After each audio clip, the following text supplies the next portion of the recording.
this stone here is probably from 1884. It's been vandalized. I did some work on it, but I haven't completely fixed it yet. Red Lake Trading Post. What I remember, everybody used to come to this store here with wagon hitched with horses, mule, donkeys, whatever. And all of this, back in the 1940s and 50s, this was all just dirt wagon roads out here? Yes. It took about a week to get from here to Winter Rock. So it took them a week to travel 300 miles. And some were lucky to have a vehicle. I'm here at Red Lake, Arizona on the Navajo Nation, and I just met Emmett, and he's going to show us around the place. He's restoring this old store. It was a trading post at one time. Let's check it out. On the crumbling ruins of an old trading post near the settlement of Monavi on the Navajo Nation is a building where the famous frontiersman, trapper, guide, and Indian agent once scrawled his name, Kit Carson. And only 30 miles away from where that trading post once stood is the Red Lake Trading Post. Since Carson was a very well-traveled explorer, it stands to reason that he was also at Red Lake and traded there as well. Local Indians and others traded here for many decades. Not long ago, the Red Lake Trading Post was thriving, providing goods to people in the region, and it provided the owner with a comfortable living, helping him build a house and buy vehicles. But when the owner suddenly passed away from COVID, looters quickly broke in and stole most everything, vandalizing the place in the process. It sat damaged for a couple years until the late owner's brother stepped in, and he is now trying to restore this piece of the Old West, not just for his own business purposes, but to renovate history, carry on with the family tradition, and honor his deceased brother. This is Emmett, and he's the owner of the store. So Emmett, can you tell me a little bit about this place? Like, how old is it, and what was it originally? It was originally a trading post back in the 1800s. It started from 1800. And I acquired the business lease from the Navajo Nation to support the local chapter community as well. From what I can share at this time, that building here, the old Red Lake Trading Post, was established back in 1884 by a person by the name of George McAdams. He, I suppose, built the building, the trading post here. And then in 1891, the Babbitt's brothers bought the place, the famous Babbitt's brothers. They had the building. I don't know if they had the lease. I suppose they did.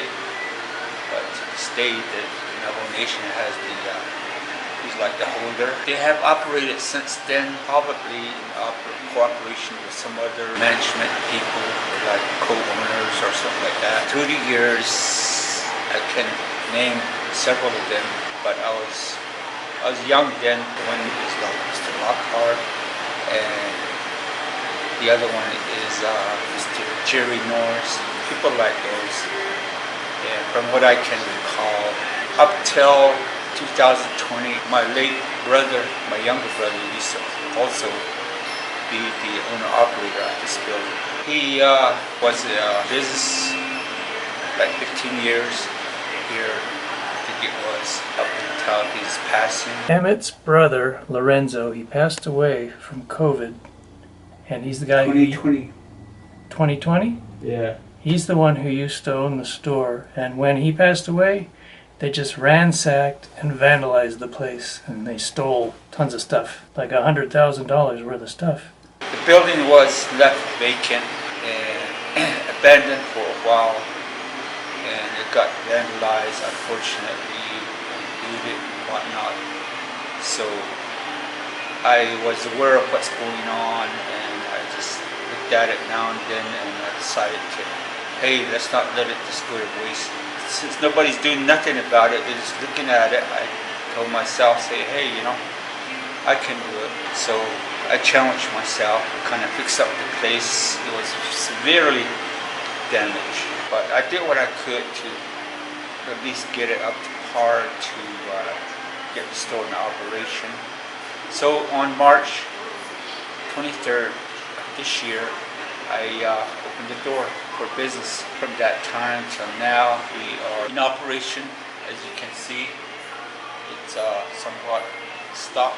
We have inventory. We have nachos, chili, popcorn, automotive supply, slush puppy, and something for the summer, some fruit also, orange, peaches, pears, apple, cantaloupe, bananas, watermelon, and popcorn, and some household items, necessities, and maybe some home remedies.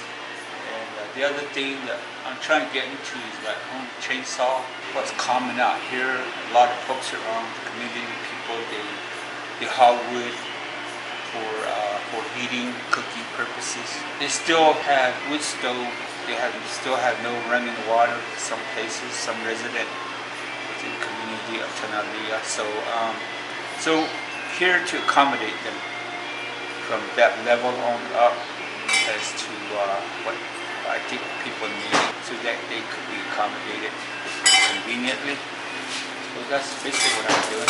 All right, well everybody, if you're passing by, maybe stop on in and check out this place. Got some stuff. I think he's going to get more things as he goes. Indeed. So we'll keep expanding. I can guarantee you that. Assure you that. So come on in and say hi to Emmett and grab something to my daughter, eat or drink. She's helping me. And Helping me too. And that's his daughter there? Yeah. Practically started from scratch, like they say. From a penny, pitch there, started from there, you know. That's what I did, and that's what we're doing here. So no other place to get money to get it going. Started from out of my own pocket. That's basically where I'm at. Do come by, yes, come by, and we'll try to accommodate you folks as best as we can. So Emmett was just saying that this stone here is probably from 1884. The main section of it. And then it's 2 stories. It's a 2-story. The second floor is basically an apartment, studio apartment, if you will. And it's in pretty rough shape right now, huh? Yes, it is. It's been vandalized and whatnot. I did some work on it, but I haven't completely fixed it yet. It's just what goes on these days, so I have to continue with that. And I do my best. And this place is formally known as Tonalea, right? Tanalia is up there where the general store is. This place here is Red Lake. This is Red Lake Trading Post, Tanalia, Arizona, from my understanding. The original name of it, Red Lake Trading Post. Okay. And the upper store is Tanalia. So Red Lake, so it's really two places. This here, where we're standing now, where this store is Red Lake Trading Post. Up there is Tanalia General Store, which is only like what, 1/8 mile uphill. So it's 2 different places. But technically, Red Lake is Tanalia, per sake of the naming of the location. Yeah. So Red Lake is Tanalia. And Emmett was saying that just over here, down there, when the rains come, that all fills up with water, and that's why it's called Red Lake down there. Red Lake would be down there when the water's flowing and the rains are coming. Right? Because it fills up with a lot of water? Yes, as you can see back that way, the White Mesa way up that way, when it rains during the monsoon, there's runoffs from there. All those draws of water comes down here through this gorge here and runs underneath the culvert, underneath the highway, and on into this area, and fills up the whole place with water here. It's about maybe a mile stretch, 2-3 feet deep, pretty shallow, but it gets filled up with water. And to my understanding, that is the reason why this particular place here is called Red Lake, because of that accumulation of water, it turns into a lake. There's two ponds. There's a pond down there, which has been there for as long as I could remember, as long as our grandmas and grandpas could remember as well. It's a pond. That is the natural spring, it appears to me, that's been there all this time. So it's still there. And recently there's been two. The last year it's dried up now. All this lake that I'm talking about, that from the water accumulation, it's dried up now. So right now we're like waiting the monsoon again. So it just dries up every summer. Yeah, it dries up every summer. Okay. Like late fall, you know. And you were telling me they used to have the old Coke bottles, and the Babbitts would run those down to where? Yeah. From what I remember, everybody used to come to this store here, really trading post, with wagon and hitch with horses, mule, donkeys, whatever. So they used to congregate here, come to the store just to buy their food, the necessities. I'm talking like 25, 30 miles radius of this store here. They're trading with the trading posts, like they would pawn their jewelry or whatever that is of value that they have, like saddles perhaps, maybe guns, things like some things of value they would trade with the trading post guy here back in the day. What I remember, I was just a little kid then. We used to bring our empty Coke bottles here to the store, give it back to the store, and then he would probably take it to Coca-Cola, get it refilled, and sell them again. That's my guess. But we used to bring our empty bottles here and get, like, say 5 cents a bottle or 2 cents a bottle or something like that. Get credit for it. It used to work like that. So it was pretty interesting. So I got to enjoy early days, my young days, living like that. My grandma, my grandpa, yeah, they're all gone now. It's my mom and dad passed on. So it's just me and my siblings, and I imagine there's a lot of places here that's like that too in Tanalea right now. The elders are gone pretty much.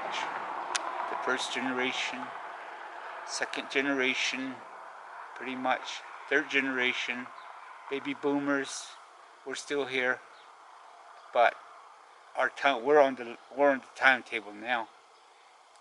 Our clock's ticking too, and which is cool. And the younger generation again too. So they're the only ones here now. That's the way I see the community here. So we're all in it together here. Beyond, outside the reservation, I imagine it's like that too. And all of this, back in the 1940s and 50s, this was all just dirt wagon roads out here? Yes, there was no, this Highway 160 was graded road, dirt road, all the way from Tuba City to here, Tanalea, on out to Cow Springs, and all the way out to Kayanta, and all the way to Shiprock was dirt road. And even from Tuba City off Highway 89 to Tuba City was dirt road, and from Tuba to Winter Rock, Highway 264 was also dirt road. I hear my mom, dad, my grandparents, they used to say that they used to travel there when it was dirt road.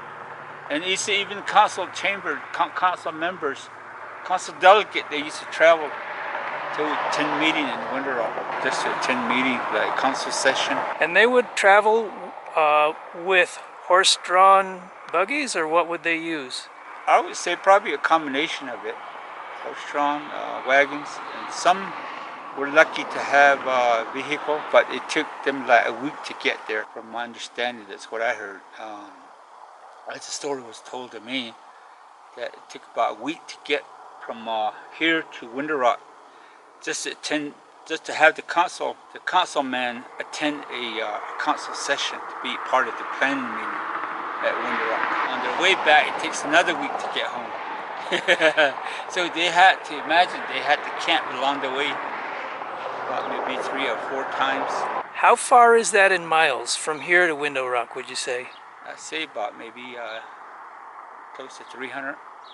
300 miles, so it took them a week to Yeah. travel 300 miles. Yeah, 600 round trip, roughly, on the high end. And they did this a lot. Yeah, probably like every once a month or quarterly or maybe biannually, something like that. That's So, a serious trek for back in the day. yes, it is. So, not to mention the weather, like it is now. It's kind of hot, you know. It's getting hot, and imagine what they had to endure, you know. And this was just to come and get some supplies and trade, right? Yeah, even though it was dusty. Sometimes it gets windy here. Wind would be like 40, 50 miles an hour around here. You walk through the wind, you experience it. Your eyes, it's going to be filled with sand. Your mouth, your nose, you have to pretty much wash your face when you have gone through the wind, the dust storm. The wind gets like that. It's like 40, 50 miles per hour. Occasionally it still happens right now. But I do remember back in the 70s there was a consecutive wind for about a whole month.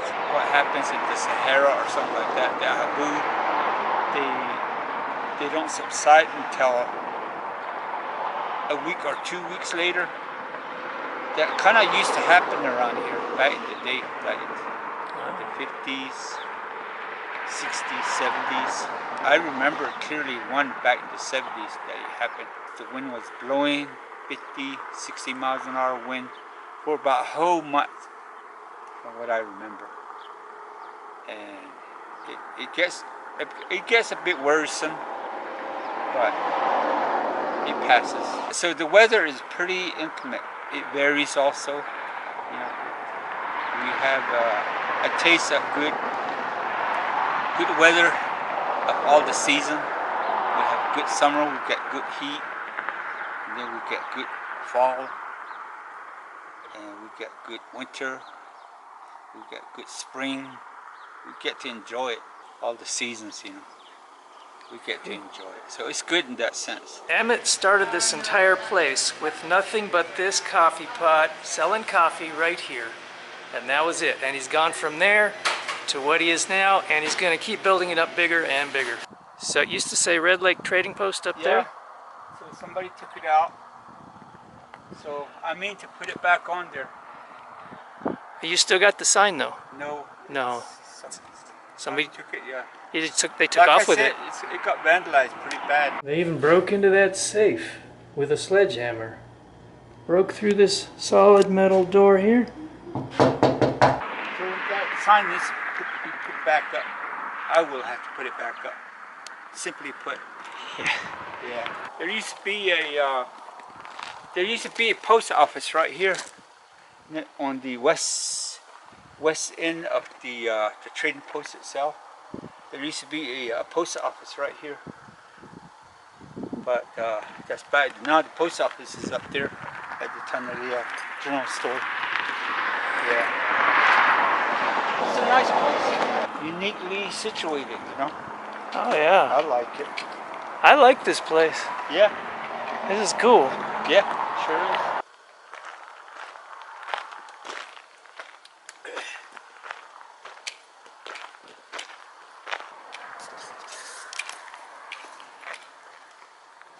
Then I might add that the building over the trading post is under the National Historical Preservation as well.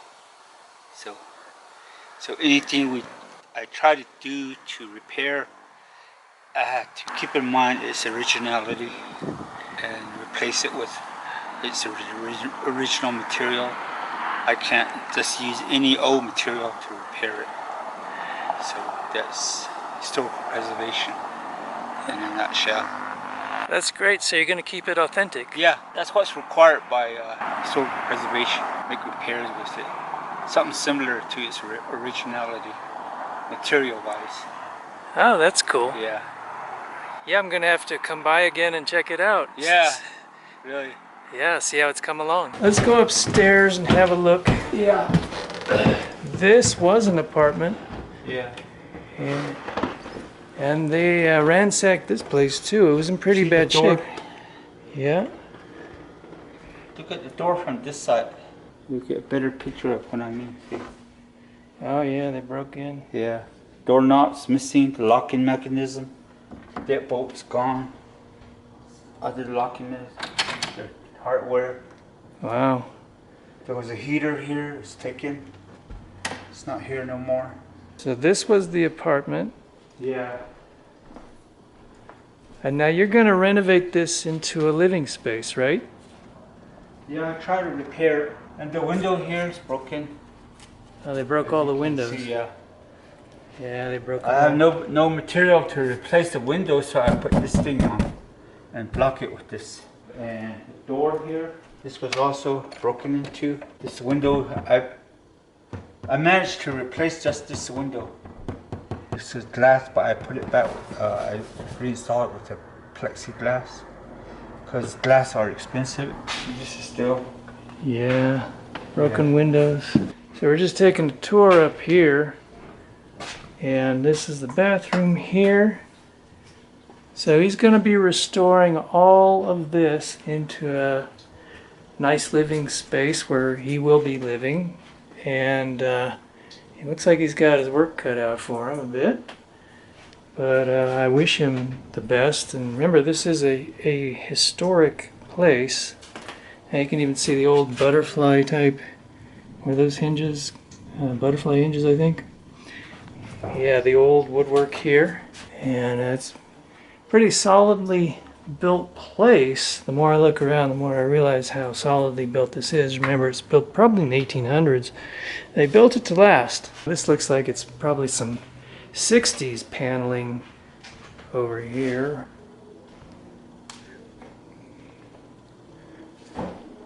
So it will be kind of a nice big upstairs apartment.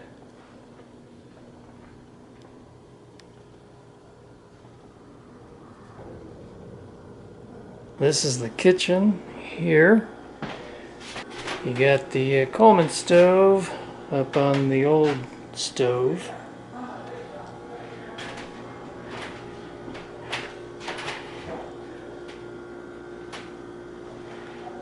Not a bad little kitchen, really. These look like maybe 1950s cabinets, I suppose. Kind of a plywood thing going on there. You get some nice wood floors that could be restored. I think he's probably going to restore these floors. They broke every single window, didn't they? Yeah. Now these are real costly to repair. So you can take a picture of it right here from the top. Yeah, they broke all that window right out. You can see the glass down at the bottom there. This window is broken too. Oh, they even... This insulation board covering it. Oh yeah. That's why it's wobbling. The wind is hitting. In here is the restroom, bathroom. Of course, this window is all broken, bust up, still boarded. Because windows, they're not cheap. Windows, glass, you know, like even single strength, double strength especially. They're about like maybe $100 plus a square foot. They're expensive. Oh yeah. And it makes you very infuriated that these people do these, perpetrators, without realizing the cost of it. How much it takes for a person to repair it. They don't down on them, you know. It's very sad. And in here, see, they bust up all of this. Also, so we just put a plastic sheeting on it for now. And luckily, they did some damage around here, but we did a little bit of our adjustment, repair. So to where it's okay. This cabinet here is pretty old. Yeah. And then they yanked out the store, the stove. So this went with it. The stove's gone. There was a nice stove here. Oh, there was a nice stove right there? Yeah, it's gone. And they just threw it outside or took it? Yeah. Took it. And there was this heater. Nice heater here. There was some floor heaters. They're all around. They're all gone too. And the panel covers are missing. And back over here. Better watch your step. Right here in the store too. Oh, they even broke in that door. Wow, they went crazy. Yeah, see? All in here. Screens off. And all of this happened just as soon as your brother died. Yeah. Just like, Yeah. just right away. Yeah. It didn't take long. They just looted the whole place. Yeah. That door too, they. So because of that, this door is still sealed. It's not in operation. There was a similar type stove here also. This one I got myself and put it here because it was cold in March when I opened up. This one just happened this past weekend. See? Just this weekend? Yeah. They broke in through the wall? Yeah. What? Yeah. So they actually broke in through the drywall. It looks like. That wasn't a window, huh? That was drywall. That was the wall. Yeah. And the police, they don't do anything about it here, do they? They'll do a report, but that's it. Just a report. Yeah. They won't look for the perpetrators. No, they kind of like tore this in, and they broke in from there too. Back then, all the skylights are broken, and the door this way. There was a door here. It got knocked out. No more doors. And this one got vandalized. This is where they broke in from this door too. So for that reason, I put this one in. So that, but then again, so I had to screw the door in place real good. Wow. Still like that now. So you got deadbolts. Yeah. Look at the solid walls here. That's really solid walls there. They couldn't have broken through those very easily. Look at the old concrete, is that? Yeah. I thought maybe it might have been adobe at first. Yeah, some really old walls in here. And you got that nice wood floor here. He could work with that. Restore that pretty nicely if he wants to. Yeah. And then this door, this thing was all knocked out. This door here. There was no more jamb, no more door here. So I had to redo this one. I had to redo the whole thing. I made the jamb myself. Put this door back in. The one that got knocked out. Trying to do a makeshift repair. Just so we have a door here. Are these fairly old boxes? From back in the day. They're like autographed. Wow. These are like crates. Crates of what used to come, like merchandise. Oh, Yeah. like way back in the day. Yeah. And then what they did is they just like signed, autographed it and stuck it on there through the years. Oh, look, there's a date right there. Yeah. 1944. Yeah, 1945, 1950, 1938. Wow, okay. Yeah. 1940 over there. 1933. 1927 way up there. Oh, wow. Yeah. And that gives you an idea that this place is really old, and that's not even the really old stuff. Yeah.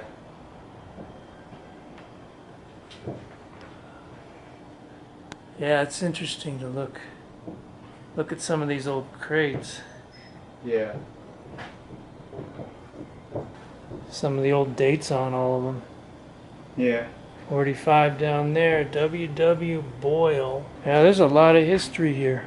Oh yeah. 1932 there, Eric Howard. Now this one here, it says 08. 1908? Can that be right? Olivia Homer? Yeah. Maybe 2008. I'm not sure. Okay, Yeah. probably 2008, because Yeah. judging by this. This is 1930 right there. Yeah. Wow, that's interesting stuff. Mm-hmm. Yeah. And the construction of the place. I'll just show the construction here. Look at how this wall, it's like the rock, and then there's like a sand mud type of base over that, and then there's this white paint, whitewash type paint. And that's how they did it in the old days. You can kind of see through the layers up there, all the different layers, from the rock to the mud to the wood to the painting. This is Emmett's office here. Emmett has talked with historic preservation organizations, but so far none has offered to assist him financially. Perhaps someone from the private sector who sees this could help. You would be helping to restore a piece of Old West history. I hope you enjoyed meeting Emmett and seeing that he's going to fix up a piece of the Old West. Don't forget to give me a like on the video, share, and subscribe. Until next time, this is Rockhopper. I'll see ya. All right, thanks, Emmett. I'll see ya. Sure thing.